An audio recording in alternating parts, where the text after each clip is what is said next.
It begins with a hand, long, slender, pale as ivory in torchlight, and the fingers that stretched beyond expectation, not merely tools of power, but statements of image.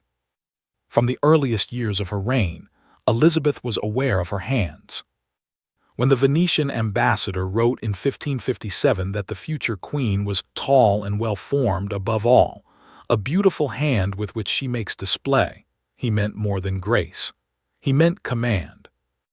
In every portrait, her fingers appear elongated, tapering, the very embodiment of aristocratic poise. She knew that in a world ruled by image, a finger could send a message. The ring finger worn, the glove raised, the handshake withheld. Consider her coronation glove of 1559, a white leather creation of extravagant proportion, its fingers long and narrow, designed not just for wear but for spectacle. When she slipped it on, the glove amplified those fingers, turning them into scepters of light in ceremony. But these were not mere adornments, they were symbols. It is recorded that during her reign, one of her favorite attendants once angered her. Legend says Elizabeth broke the maid's finger with a hairbrush, then dismissed the incident publicly as an accident of the candlestick. Whether fact or exaggeration, it reveals how fingers became tools and tokens, for submission, for command, for fear. There were rumors, too, that her mother Anne Boleyn had a sixth finger, and whispers lingered that Elizabeth might bear that same mark. But no credible evidence confirms this. Historians now reject it as propaganda. Even so, the rumor shows how fingers could become narratives of deformity, power, and scandal. And then there was that golden ring, her coronation ring, placed on what many considered her wedding finger to the realm, her symbolic spouse. The ring never came off. Ambassadors recorded that by the end of her reign the band had grown into her flesh, swelling the finger until removal was dangerous. That finger, swollen and encased by gold, became a testament to devotion, to the crown, to the state, to the role she believed she must perform. Look closely at her portraits. Her hands hover over the globe, rest upon a scepter, or display jewels to the court. In one painting, infrared imaging revealed that she once held a serpent in those fingers, later painted over. Her fingers curled around the snake, replaced later by roses. The gesture was deliberate, fingers clasping symbolism, a queen's hand wrapped around both wisdom and threat.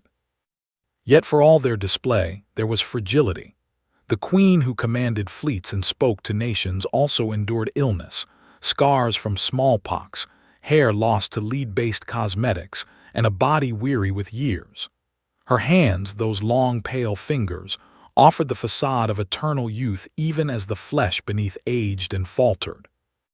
In her later years, observers noted her hand movements had slowed. The fingertips that once flexed in regal gesture now trembled with age and pain. The fingers that had reached out to calm the afflicted through the royal touch now barely moved without assistance. One chronicler described how a counselor knelt to receive her hand and found it swollen, rigid, the ring embedded, as though the finger itself had become monarchy embodied. And so the fingers that proclaimed power revealed the cost of power. They clasped negotiation and decree. They held rings that bound a country. They traced lines on maps and tightened gloves in ceremony. But in the mirror of history, her fingers whisper of something more. The weight of representation, the burden of image, the command to be forever young, forever regal, forever unearthly.